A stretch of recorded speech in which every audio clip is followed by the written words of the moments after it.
Rana plaza ট্র্যাজেডির এক যুগ পেরিয়ে গেলেও শেষ হয়নি বিচার কাজ।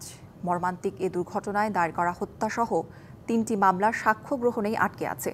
আলোচিত এ মামলা কবে নাগাদ শেষ হবে তা বলতে পারছেন না রাষ্ট্র ও আসামি পক্ষের আইনজীবীরা সহ সংশ্লিষ্টরা। এদিকে ক্ষতিগ্রস্তদের পুনর্বাসন সহ দোষীদের সর্বোচ্চ শাস্তির দাবি জানিয়েছেন স্বজনসহ শ্রমিক সংগঠনগুলো। দেশের তৈরি পোশাক শিল্পে সবচেয়ে বড় ট্র্যাজেডি রানা প্লাজা ধস। ২০১৩ সালের ২৪ এপ্রিল সাভারের রানা প্লাজার ৮তলা ভবনের ধ্বংসস্তূপে চাপা পড়ে নিহত হন ১,১৩৬ জন শ্রমিক। আহত ও পঙ্গু হন প্রায় ২,০০০ কর্মী। মর্মান্তিক দুর্ঘটনায় ৪টি মামলা হয়। এর মধ্যে দুদকের একটি মামলার রায় হলেও সাক্ষ্য গ্রহণেই ঝুলে আছে হত্যাসহ বাকি ৩টি মামলা।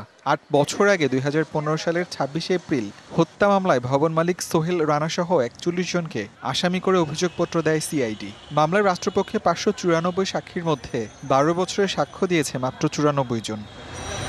২৫ বছরের ওয়ারেন্টিযুক্ত দীর্ঘস্থায়ী দরজা প্রোটেক্টর, আধুনিক ও মজবুত দরজা। ইমারত আইনে দায়ের করা ২ মামলারও একই অবস্থা। এসব মামলায় এখনও ২৫ আসামি পলাতক আর জামিনে আছেন ১৫ জন। শুধু কারাগারে আছেন প্রধান আসামি সোহেল রানা।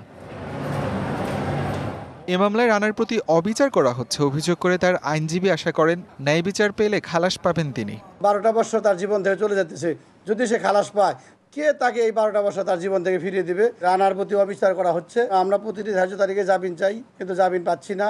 বিগত সরকারের সময় অবহেলার কারণেই বিচার বিলম্বিত হয়েছে মনে করছেন রাষ্ট্রপক্ষের কৌশলী। এই দীর্ঘ সময়ে তো এই মামলার কোনো দায়িত্বে ছিলাম না। যারা দায়িত্বে ছিল তারাই ভালো করে বলতে পারবে। আমি ধারণা করি তাদের অবহেলার কারণে এই দীর্ঘায়িত হচ্ছে। মামলার ৪১ আসামির মধ্যে রানার পিতা আব্দুল খালেক সহ ৩ আসামি মারা গেছেন। এ মামলার পরবর্তী শুনানি ১৯ মে। TVC news desk.